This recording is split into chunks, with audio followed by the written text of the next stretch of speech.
না, ভাগ্যিস এখানে এসেছিল রিমঝিম। প্রথমে তো কলকাতা ছেড়ে এই উত্তরপাড়ায় মোটেও ইচ্ছে করেনি। যদিও কলকাতা থেকে উত্তরপাড়ার দূরত্ব বিশেষ কিছু নয়, কিন্তু কলকাতা তো কলকাতাই, তার সঙ্গে কি আর উত্তরপাড়ার তুলনা চলে? রিমঝিম এখন ক্লাস 6, মধ্য কলকাতার একটি নামী স্কুলে পড়ে। রিমঝিমের বাবা রাজর্ষি চট্টোপাধ্যায় একটি সরকারি ব্যাংকের উচ্চ পদে চাকরি করেন। ব্যাংকের চাকরি ট্রান্সফারের চাকরি। রাজর্ষি ট্রান্সফার হলেন উত্তরপাড়ার একটি ব্রাঞ্চে। উত্তরপাড়া রেল স্টেশনে নেমেও বেশ অনেকটা ভেতরে যেতে হয়, অটো বা টোটো ভরসা। রাজর্ষি আগে কখনো লোকাল ট্রেনে ডেলি প্যাসেঞ্জারি করেননি, তাই কলকাতার গল্ফ গ্রিনের কাছে যে ফ্ল্যাটে তিনি সপরিবারে ভাড়া থাকতেন, সেখান থেকে প্রতিদিন এতটা পথ উজিয়ে আসা খুবই কঠিন হয়ে দাঁড়ালো তার পক্ষে। তিনি ঠিক করলেন উত্তরপাড়াতে একটা ফ্ল্যাট আপাতত নেবেন। কিন্তু রিমঝিমের মা ইলোরা বেঁকে বসলেন, তাহলে মেয়ের স্কুলের কি হবে? খুব সঠিক কথা। রাজর্ষি খোঁজ নিলেন, জানা গেল উত্তরপাড়া থেকে ওই স্কুলের বাস আসা যাওয়া করে। ব্যাস, সমস্যার সমাধান। কিন্তু শেষ মুহূর্তে বেঁকে বসলেন রিমঝিম। ওরা এতদিন যে কমপ্লেক্সে থাকতো, সেখানে অনেক বন্ধু হয়ে গিয়েছে। স্কুল থেকে ফিরে বিকেলে অথবা ছুটির দিনগুলোয় প্রায় সারাদিন বন্ধুদের সঙ্গে অনেক খেলা, অনেক গল্প হতো। এখান থেকে চলে গেলে সেই সব বন্ধ। মা বলল, বন্ধ কেন হবে? ওখানেও কয়েকদিনের মধ্যে দেখিস অনেক বন্ধু পেয়ে যাবি। কিন্তু বই? এর উত্তর দিতে গিয়ে থমকে গিয়েছিলেন ইলোরা। না, তা সত্যি জানা নেই, শুধু বলেছিলেন, দেখ হয়তো সেটাও পেয়ে যাবি। আসল ব্যাপার হলো, রিমঝিম খুব ছোটবেলা থেকেই গল্পের বইয়ের পোকা। স্কুলের পাঠ্য বইয়ের পাশাপাশি ও প্রচুর গল্পের বই পড়ে। এই নেশার জন্য অবশ্য পুরোপুরি দায়ী রিমঝিমের মা ও বাবা দুজনেই। ইলোরা বাংলা গল্প উপন্যাস পড়তে ভালোবাসেন, আর রাজস্বী ইংরেজি। ফলে দুজনেই তাদের ভালো লাগাটি আদরের মেয়ের মধ্যেও জড়িয়ে দিয়েছেন। বই পেলে আর কিছু চাই না রিমঝিমের। নাওয়া খাওয়া ভুলে বইয়ের পৃষ্ঠায় মুখ গুজে বসে থাকে। বাধ্য মেয়ে তখন অবাধ্য হয়ে ওঠে। হাত ধরে টেনে ওঠানো যায় না। গল্ফ গ্রিনে যে হাউজিং কমপ্লেক্সে রিমঝিম থাকতো, তার খুব কাছেই একটা লাইব্রেরি ছিল। সেখানে প্রচুর ছোটদের বই পাওয়া যেত। শুধু তাই নয়, ওই কমপ্লেক্সের মধ্যে ইন্দ্রাণী আন্টি ছোট ছেলেমেয়েদের নিয়ে তৈরি করেছেন বই বন্ধু ক্লাব। সেখানে প্রতি সপ্তাহে রিমঝিমের মতো ছোটরা জমায়েত হয়। সারা সপ্তাহে কে কী গল্প পড়েছে, কে কী গল্প কবিতা লিখেছে, তাই নিয়ে দারুণ গল্পগুজব হয়। ইন্দ্রাণী আন্টিও তার বন্ধুরা মিলে রিমঝিমদের শেখায় কীভাবে গল্প লিখতে হয়, ছড়া লিখতে হয়। সুতরাং এমন একটা লোভনীয় জায়গা ছেড়ে যাওয়া খুবই কষ্টের, কিন্তু উপায় নেই। এত দূর থেকে রোজ রোজ বাবার পক্ষে চাকরি করতে যাওয়া সম্ভব নয়। ইলোরা অনেক বোঝালেন মেয়েকে। রিমঝিম এমনিতে খুব লক্ষ্মী মেয়ে, তাই ওর মন খারাপ হলেও বাবার কষ্টের কথা ভেবে মেনেই নিল। তারপর একদিন প্রিয় গল্ফগ্রিনের ফ্ল্যাট ছেড়ে বন্ধুদের বই বন্ধুকে বিদায় জানিয়ে উত্তরপাড়ায় চলেও এলো। তবে শর্ত হলো একটাই, মাসে অন্তত 2টো শনিবার রিমঝিমকে বই বন্ধু ক্লাবে নিয়ে যেতেই হবে। রাজি হয়ে গিয়েছিলেন রাজস্বী। মেয়ের জন্য এইটুকু করা যেতেই পারে। উত্তরপাড়ায় রাজস্বীর যেখানে ব্রাঞ্চ, তার থেকে সামান্য হাঁটাপথ দূরে আস্ত একটা বাড়ি ভাড়া পাওয়া গেল। ভাড়া অনেকটাই কম। বেশ অনেকটা জমি নিয়ে একতলা বাড়িটা পাঁচিল ঘেরা। বাড়ির সামনে ও পিছনের জমিতে অনেক গাছগাছালি। একসময় সাজানো বাগান ছিল, কিন্তু অযত্নে আগাছায় ভরা। তো এই নতুন বাড়িতে শিফট করার আগেই লোক লাগিয়ে পুরো বাড়ি পরিষ্কার পরিচ্ছন্ন করা, রং করা এবং আগাছা সাফ করিয়ে বেশ কিছু ফুলের গাছ লাগানোর ব্যবস্থাও করে ফেলেছিলেন রাজস্বী। তাই বাবা মায়ের সঙ্গে রিমঝিম যেদিন এই বাড়িতে এলো, প্রথম দেখাতেই বাড়িটাকে ভালোবেসে ফেলল ও। কত সুন্দর! বেশ অনেকগুলো ঘর রয়েছে। রিমঝিমেরও নিজস্ব ঘর হলো, কিন্তু সমস্যা হলো একটাই, এখানে আসা ইস্তক সমবয়সী কোনো বন্ধুই পেল না রিমঝিম। হয় বয়সে অনেকটা বড়, কিংবা খুবই ছোট, কিন্তু মোটামুটি একই বয়সী বন্ধু প্রায় নেই। ফলে বিকেলবেলাগুলো খুবই বোরিং কাটতে থাকলো ওর। ইলোরা রাজস্বী তাদের একমাত্র মেয়েকে নিয়ে পড়লেন চিন্তায়। এই বয়সের মেয়ে যদি বিকেলে একা একা থাকে, তার থেকে খারাপ আর কিছু হতে পারে না। তাহলে উপায় শেষে একটা বেরিয়ে গেল। বাড়ি থেকে খানিকটা দূরে রয়েছে একটা লাইব্রেরি। ওই লাইব্রেরির সন্ধান পেয়ে ইলোরা একদিন মেয়েকে সঙ্গে নিয়ে গেলেন দেখতে। অনেক পুরনো লাইব্রেরি, প্রচুর বইও রয়েছে, কিন্তু পড়ার লোক যথারীতি খুবই কম। প্রায় কাঠের চুল্লির শ্মশান আগলানোর মতন একা একা বসে থাকেন লাইব্রেরিয়ান তুষার মুখোপাধ্যায়। এখন 57 চলছে। আর কটা বছর টেনে দিতে পারলেই প্রায় জনপ্রাণীহীন এই বন্দিদশা থেকে মুক্তি হবে। অথচ আজ থেকে 20 বছর আগেও কত পাঠকের সমাগম। লাইব্রেরি রিডিং রুমের প্রতিটা চেয়ার ভরা থাকতো। এখন আর কেউ আসে না, ছোট বড় কেউ না। একা একা চুপচাপ বসে থাকেন তুষারবাবু। ওর সব থেকে খারাপ লাগে দেখলে যে ছোট ছেলে মেয়েগুলো কেউ আর লাইব্রেরির ছায়া মারায় না, অথচ একটা সময় ছোটদের কলকাকলিতে এই ঘর ভরে উঠত। নিজে হাতে তুষারবাবু বই বেছে দিতেন ছোটদের। তাই এক বিকেলে একটি ফুটফুটে মেয়ের হাত ধরে তার মা যখন লাইব্রেরিতে ঢুকলেন, বেশ অবাকই হয়েছিলেন তিনি। তারপর ইলোরা যখন তার মেয়ের বই পড়ার শখ ইত্যাদি বিষয় বলে এই লাইব্রেরির মেম্বার হওয়ার ইচ্ছে জানালেন, তুষারবাবু অবাক। শেষ কবে এই লাইব্রেরির কেউ মেম্বার হয়েছে তা ওর মনে নেই। ধুলোমাখা রেজিস্টার খুলে তিনি রিমঝিমের নাম নথিভুক্ত করলেন। তারপর বললেন, তোমাদের বয়সের অনেক অনেক বই রয়েছে, কিন্তু আমাদের সব পড়াবো তোমায়। আঙ্কেল, আমি কি একবার ছোটদের বইয়ের ক্যাটালগটা দেখতে পারি? নিশ্চয়ই পারো। পাশের ঘরে গিয়ে আলমারিগুলোও দেখে আসতে পারো। এমন প্রস্তাব শুনে লাফিয়ে পাশের বই রাখার ঘরে ঢুকে গিয়েছিল রিমঝিম। তারপর রিমঝিমের মন খারাপ কেটে গেল খুব দ্রুত। ও নিজের সব থেকে প্রিয় বন্ধু বইকে পেয়ে গিয়েছে, আর কিসের চিন্তা। সপ্তাহে অন্তত 3 দিন লাইব্রেরি যায়, ক্যাটালগ দেখে নিজের পছন্দের বই নিয়ে আসে। গোগ্রাসে পড়েই আবার নতুন বই আনতে ছোটে। তুষারবাবু একটি খুদে পাঠক পেয়ে বেজায় খুশি। তার সঙ্গে এই ছোট মেয়েটির দিব্যি একটি সখ্য গড়ে উঠেছে। একদিন বিকেলে রিমঝিম গেল তার মায়ের সঙ্গে। সেই দিন ক্যাটালগ দেখে রিমঝিমের কোনো বই পছন্দ হচ্ছিল না। তুষারবাবু বললেন, বেশ তো, বই ঘরে গিয়ে তোমাদের আলমারি থেকে বেছে একটা বই নিয়ে নাও। রিমঝিম সঙ্গে সঙ্গে রাজি। পাশের ঘরটাই বইঘর। প্রায় 15 লম্বা লম্বা বইয়ের র্যাক, সব বইয়ে ঠাসা। কি সুন্দর পুরনো বইয়ের গন্ধ ঘরটার ভিতরে। রিমঝিমের খুব ইচ্ছে একদিন এমন হবে যেদিন এই ঘরের সব বই পড়ে ফেলবে ও। ঘুরে ঘুরে বইগুলো দেখছিল।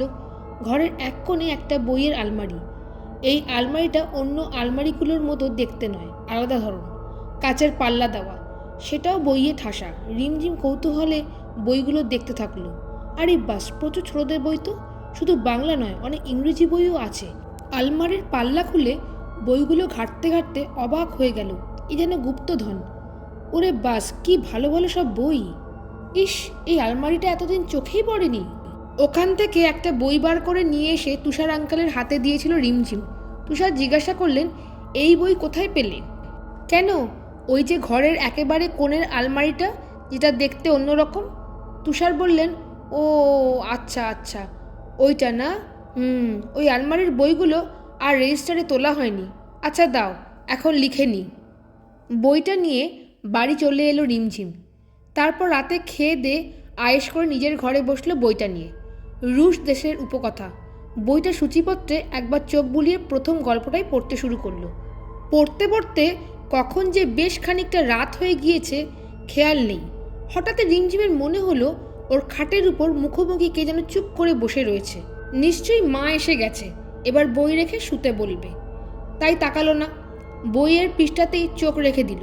কিন্তু অবাক হলো, মা এসে বসে রয়েছে অথচ কিছু বলছে না কেন।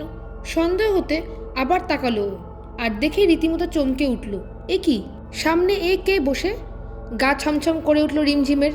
প্রায় ওরই বয়সী একটি ফ্রক পরা মেয়ে, মাথায় ঝুঁটি বাঁধা, একটু রোগা মতো, রিমঝিমের সামনে বসে ওর দিকে তাকিয়ে রয়েছে। তুমি কে? জিজ্ঞাসা করলো রিমঝিম। আমি পিউ। তুমি কে? আমি রিমঝিম। তুমি আমাদের বাড়িতে কি করছো? এটা আমাদের বাড়ি, তুমি আমার বই কেন নিয়েছো? পাল্টা প্রশ্ন করলো মেয়েটি। তোমার বই? না তো, তোমার বই কেন নেব? এটা আজ আমি লাইব্রেরি থেকে এনেছি। ইস, খালি মিথ্যে কথা। ওই বইটা আমার, নামও লেখা রয়েছে পিছনে, দেখো। রিমঝিম অবাক হয়ে বইটার শেষ পৃষ্ঠায় দেখলো, ওমা, সত্যি তো তাই। পেন্সিল দিয়ে সুন্দর হস্তাক্ষরে পিউ বিশ্বাস, 5ম শ্রেণী, অমরাবতী বালিকা বিদ্যালয়ে লেখা রয়েছে। তুমি ক্লাস 5-এ পড়ো? না না, এই বইটা দাদু যখন আমাকে দিয়েছিল তখন ক্লাস 5-এ পড়তাম। ও, আর এখন কোন ক্লাসে পড়ো? মেয়েটা চুপ। তুমি কি তোমার বইটা ফেরত নিতে যাবে? পিউ তাও চুপ। বইটা কিন্তু খুব ভালো, কিন্তু তোমার বই লাইব্রেরিতে কেন? পিউ বলল, জানি না। আচ্ছা, আমি পড়ে নিয়ে তোমায় ফেরত দিলে হবে? তুমি গল্পের বই পড়তে ভালোবাসো? খুব। কি বই ভালোবাসো? আমি তো ভূতের। ব্যাস, অমনি গল্প শুরু হয়ে গেল দুইজনে। বেশ কয়েকদিন ধরেই রিমঝিমের বাবা মা তাদের মেয়ের মধ্যে একটা পরিবর্তন দেখতে পেলেন। যে মেয়ে আগে রোজ রাতে খাওয়া দাওয়ার পর টিভি দেখার জন্য বায়না করত, সে এখন কোনো মতে খেয়েই নিজের ঘরে ঢুকে দরজা বন্ধ করে দেয়। ইলোরা আর রাজস্বী তাদের মেয়ে ছোট হলেও তার নিজস্ব সময়কে সম্মান দেয়, ব্যাঘাত ঘটায় না। কিন্তু ইদানিং বেশ কয়েকদিন ধরে মেয়ের আচরণে তারা বেশ অবাকই হলেন। পরপর 2 দিন তারা আচমকাই রিমঝিমের ঘরে ঢুকে দেখলেন না, মেয়ে তো দিব্যি গল্পের বই পড়ায় মগ্ন। অথচ বাইরে থেকে বন্ধ দরজায় কান পাতলে স্পষ্ট শোনা যায় রিমঝিম কার সঙ্গে যেন খুব গল্প করছে, হাসছে। হলো কি মেয়েটার? আর ওদিকে রিমঝিম এখন 2 দিনের মধ্যেই একটা বই শেষ করে আর ছুটে যায় তুষার আঙ্কেলের কাছে এবং ওই নির্দিষ্ট আলমারিটি থেকেই একটি করে বই নেয়। তুষারবাবু হেসে বললেন, ব্যাপার কি রিমঝিম, শুধু ওই লাইব্রেরি থেকেই বই নাও কেন? আরও অনেক বই তো রয়েছে। রিমঝিম বলে, এই আলমারির বইগুলো সব থেকে ভালো। বেশ কিছুদিন এমন চলার পর ইলোরা আর রাজস্বী ঠিক করলেন এবারে আর চুপ থাকা ঠিক নয়, মেয়ের সঙ্গে কথা বলতে হবে। সেই মতো আজ রাতে রিমঝিম রোজের মতো নিজের ঘরে দরজা ভিজিয়ে গল্পের বই পড়তে বসার কিছুক্ষণ পর ইলোরা বাইরে কান পেতে যখন শুনতে পেল কারোর সঙ্গে একটা গল্প নিয়ে আলোচনা করছে, তখনই আচমকা ঘরে ঢুকে গেলেন তিনি। দেখলেন ঘরে কেউ নেই আর রিমঝিম হতভম্ব হয়ে তাকিয়ে রয়েছে মায়ের দিকে। তুমি কার সঙ্গে কথা বলছিলে রিমঝিম? না তো, কেউ না তো। রিমঝিম, আমরা সবাই জানি যে তুমি কখনো মিথ্যে কথা বলো না। মায়ের মুখে এমন কথা শুনে মাথা নিচু করলো রিমঝিম। ও সুন্দর চোখ দুটি থেকে জল গড়িয়ে পড়ল। ফিসফিস করে বলল, আমার বন্ধুর সঙ্গে, পিউ। আজ অফিসে যাননি রাজস্বী, রিমঝিম স্কুলে। দুপুরে লাইব্রেরি খোলার কিছুক্ষণের মধ্যে রাজস্বী আর ইলোরা দুজন চলে এসেছেন লাইব্রেরিতে। তুষারবাবুকে রাজস্বী জিজ্ঞাসা করলেন, আচ্ছা রিমঝিম যে আলমারি থেকে বইগুলো নেয় একবার দেখাবেন আমাদের? কেন বলুন তো, প্লিজ একটু দেখালে ভালো হয়। আচ্ছা আসুন। বই রাখার ঘরটায় ওদের দুজনকে নিয়ে গেলেন তিনি। এই যে এই আলমারিটা থেকেই বই নেয় ও, প্রায় শেষ করে ফেলেছে। যা পড়ে আপনাদের মেয়ে। ইলোরা আর রাজস্বীর ওইসব কথায় আর কান দেওয়ার সময় নেই। তারা দুজনেই প্রতিটা বই আলমারি থেকে নিয়ে শেষ পৃষ্ঠাগুলো দেখছে আবার রাখছে। তুষারবাবু খেয়াল করলেন ওদের দুজনেরই চোখ মুখ কেমন আতঙ্কিত। কি হয়েছে, কোনো সমস্যা? এইসব বই কার, কোথা থেকে এসেছে প্লিজ বলুন। বলছি, কেন বলুন তো। আসুন, বাইরের ঘরে বসবেন, আসুন। নিজের চেয়ারে বসে তুষারবাবু ওদের দিকে জলের বোতল বাড়িয়ে দিলেন। তারপর জিজ্ঞাসা করলেন, কি সমস্যা হয়েছে যদি বলেন। ইলোরা আর রাজস্বী পরস্পরের মুখের দিকে তাকালেন। তারপর রাজস্বী একটু দ্বিধা নিয়েই বলতে শুরু করলেন, জানি না আপনি বিশ্বাস করবেন কি না, কিন্তু কিছুদিন ধরে একটা ব্যাপার। পুরো ঘটনাটা শুনে থ হয়ে গেলেন তুষারবাবু। উনি যেন নিজের কানকেও বিশ্বাস করতে পারলেন না। তার মানে সন্ধ্যের পর একদিন বইঘরে যে আলমারিতে কে যেন খুটখাট করে, সেটা তাহলে ইঁদুর নয়। শিউরে উঠলেন তিনি। আপনি যদি কিছু জানেন প্লিজ বলুন আমাদের। হ্যাঁ বলি, দেখুন যেটুকু জানি সেটা বলছি। আপনারা এখন যে বাড়িটিতে ভাড়া থাকেন সেই বাড়িটি যাদের, তারা ছিলেন খুবই কালচার্ড। বাড়িতে পড়াশোনা করার রেওয়াজ ছিল। ওই পরিবারে একটি অল্প বয়সী মেয়ে ছিল। মেয়েটির দাদু কি যেন নাম, ও হ্যাঁ, রাখাল বিশ্বাস। উনি কোনো একটি কলেজের বাংলার অধ্যাপক ছিলেন। অনেক বই পড়তেন আর আদরের নাতনিটিকেও ধরিয়ে দিয়েছিলেন বই পড়ার নেশা। নাতনির নিজস্ব বইয়ের আলমারিও বানিয়ে দিয়েছিলেন তিনি। এই বছর কয়েক আগে নাতনিটি স্কুল থেকে ফেরার সময় আচমকাই রোড অ্যাক্সিডেন্টে মারা যায়। তারপর ওই বাড়িতে কিছু সমস্যা হচ্ছিল ওদের থাকতে, তাই এই বাড়ি ছেড়ে দিয়ে ওরা চলে যান অন্যত্র। তবে যাওয়ার আগে রাখালবাবু একদিন এসেছিলেন আমার কাছে। ছোটদের বই ভরা একটি আলমারি তিনি লাইব্রেরিকে দান করতে চান, এই অনুরোধ নিয়ে এসেছিলেন। এমন দান অনেকেই করেন, তাই আমি না করিনি। তিনি একদিন দিয়ে যান। যাওয়ার আগে আলমারিটি জড়িয়ে ওর যে কী কান্না, এখনও সেই স্মৃতি মনে পড়ে, আমার কষ্ট হচ্ছে। ইলোরা আর রাজস্বীর কানে আর কোনো শব্দ ঢুকছিল না। তুষারবাবু আপন মনে শুধু বলে চলেছিলেন, আসলে বইয়ের প্রতি যে কী টান যার আছে সেই জানে, এই টান কোনোদিনও যায় না।